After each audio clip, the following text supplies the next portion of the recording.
and emotional college game day with Lee Corso in Columbus. Top-ranked Texas that went out and fell to the reigning national champs Ohio State 14-7.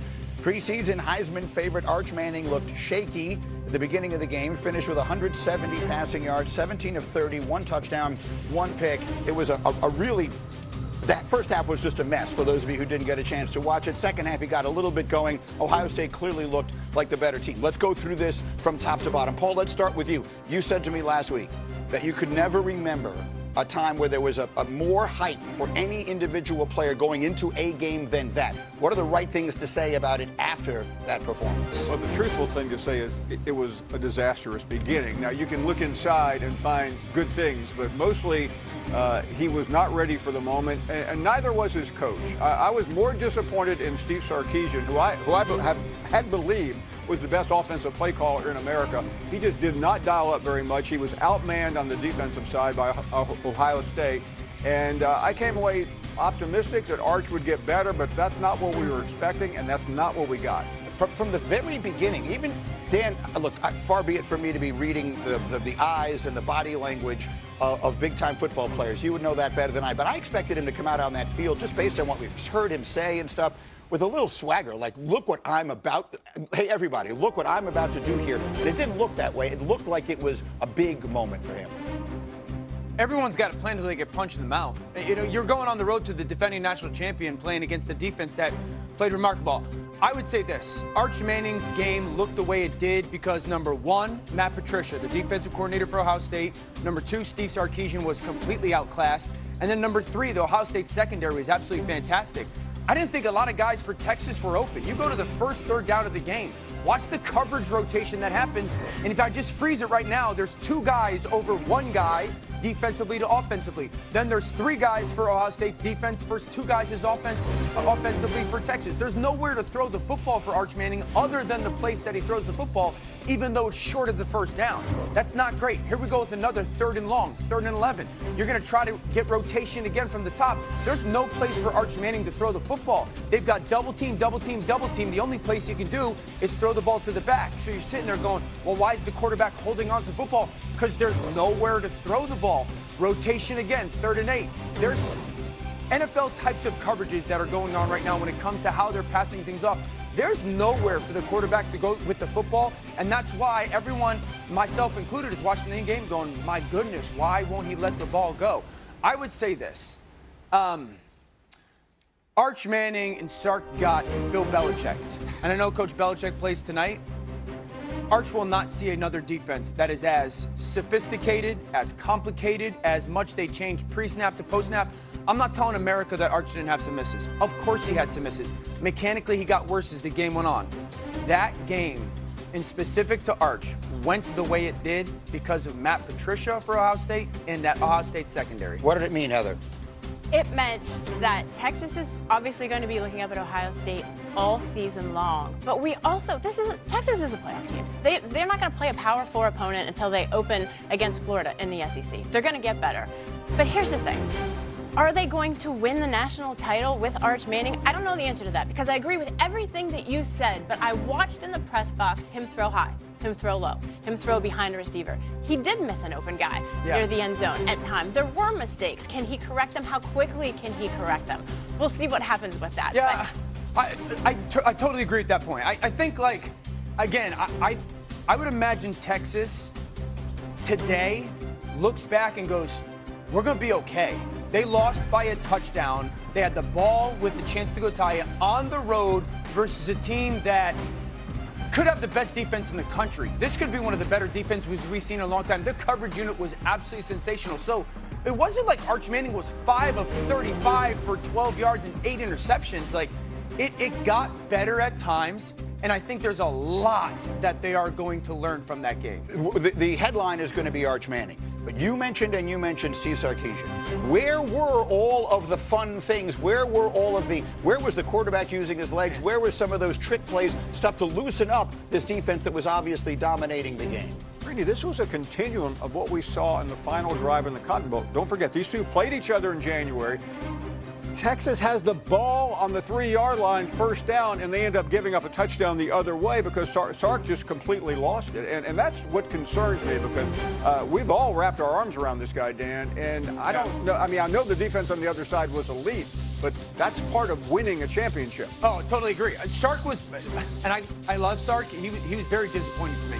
I mean, I'm talking quarterback run. I'm talking perimeter screens. I'm talking running the football. I mean, I felt there was way too many run first. They averaged in the first 3 quarters. Their down and distance to go on third down, Texas offensively was 37 plus. You want to get a young quarterback to play poorly on the road? That's the model to do it. So there's a lot of burden that has to get carried by Coach Sharpe. On your screen, you see that when this game kicked off, Ohio State was the 3 team in the country and Texas was number 1. When it comes out this week, should Ohio State be number 1? No. LSU had the best win of week 1. They went on the road into Death Valley, and they beat a team capable of competing for the national title as well. I think Ohio State is an extremely good team. But when I do this every week, I look at it through the eyes of a selection committee member, and no one had a better win than LSU. Okay, fair enough. So we will get to LSU Clemson as we go in the story of both of those quarterbacks and everything else. But Ohio State, it looked to me like they got a little tired of hearing about Arch Manning. And even when I was posting some stuff on social while the game was going on and afterwards, the Ohio State fans were up my case. I mean, they're like, good job not noticing the game that Julian Sain played, Greedy. Good job not noticing the defense, Greedy. Good. I think they heard all of the Arch conversation, and I think they used that. Well, I don't know where they heard it, but Greedy, I do. I think it's worth remembering, though, that Texas was on the goal line. They should have gotten in, and the game would have been completely different. I'm not making excuses for them. The thing that maybe surprised me as much as what we said about Sark was Arch. I was convinced this moment would not be too big, that he was made for it, and he wasn't, and he didn't get much help either. That would be the one thing that I would be most surprised by when it came specifically to Arch Manning. I would have thought because of the upbringing that he would have walked into that stadium and been like, this is nothing. Mm-hmm. The mechanics, and everyone's going to talk about the mechanics. Yes, there was, as the game got on, he felt the pressure more and more and more. And so, but that we had Notre Dame in Miami last night in South Florida, and this was good. Dan, there's Carson Beck. Once upon a time, we talked about him as the #1 overall pick in the draft, and he looked good last night. He did. He looked like a first rounder. He looked like a guy playing himself back into that first round conversation. The kid from 2023, a nice pocket move on third down and a beautiful ball. This ball is certainly a little bit of luck attached to it. C.J. Daniels fully extended. This is thrown up with a, I'm going to give my guy a chance type of mindset, and the young receiver pays off for Carson Beck. 2 huge red zone completions. Unbelievable catch there from Daniels, giving Miami a 14-7 halftime lead. This was a great one. Michael Irvin fired up to watch it. Notre Dame now with the ball over 12 minutes to go on a second down, down 7. I want you to watch this wild play that results in an interception. Dan, the foot of Keontae Scott winds up being a huge factor in this. We'll show it again. Quarterback, when the ball's in the air right now, you're like, just please get to the ground somehow. To BBB, bad break, bro. There's nothing C.J. Carr could have done about that. Miami, fortunate tip and turns it into points. Now it's a 7-point game with 5 minutes left, and the Irish have an opportunity. This is a wide open Eli Raridon for 65 yards. Yeah, the poise that C.J. Carr continued to show throughout this game was a big deal. The broken play leads to a huge opportunity for the tight end, and then they run that quarterback draw delayed down in the red zone. You see the athleticism for him. Notre Dame right back into the conversation. His second rushing touchdown. We're tied at 24. What a game. Next Miami possession.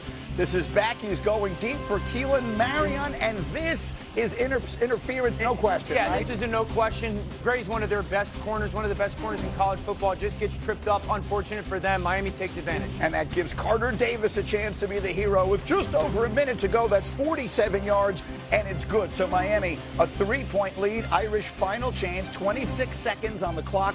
No timeouts remaining. Carr back to throw. Down he goes, and that would be all she wrote. They would not get off another snap, and so Miami wins an absolute thriller on a Sunday night season opener over Notre Dame, 27-24. You could not ask for more from this enormous battle between these two top 10 teams and long-standing rivals. Heather, where in your mind should this leave Miami when the rankings come out this week? Bree, Miami should be number 3 in the country because they got one of the best non-conference wins of week 1 and probably the entire season. This is the kind of win that is going to resonate with the College Football Playoff Selection Committee through Selection Day.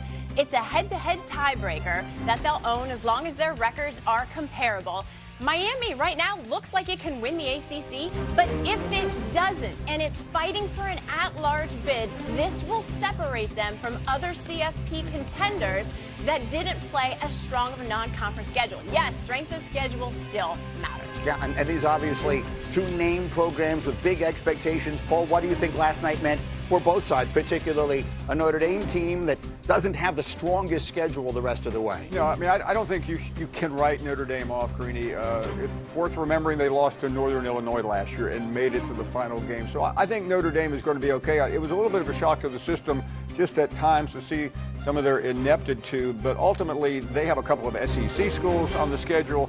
A&M at home, at Arkansas, it shouldn't be a problem either one. They have Boise later, which doesn't seem like a big deal anymore, and Southern Cal is going to be one of their marquee games. I think you feel great if you're both programs, candidly. If you're Miami, Carson Beck looked like 2023 Carson Beck, confident, gave his guys chances, moved well in the pocket, looked like a guy that could